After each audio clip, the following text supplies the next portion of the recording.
Hi everyone, welcome back to another video.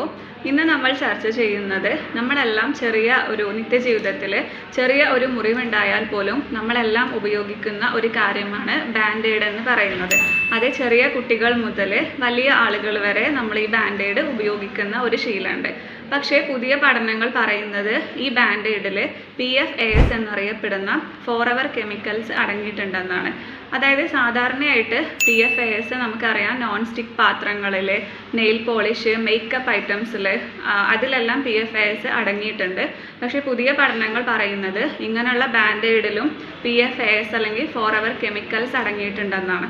ഈ ഒരു Forever കെമിക്കൽസിൻ്റെ പ്രത്യേകത എന്ന് പറഞ്ഞാൽ ഇത് എത്ര കാലം കഴിഞ്ഞാലും എൻവയോൺമെൻറ്റിൽ അതുപോലെ തന്നെ നിൽക്കും. അതിൻ്റെതായിട്ടുള്ള ദോഷഫലങ്ങൾ അത് ഉണ്ടാക്കുന്നതാണ്.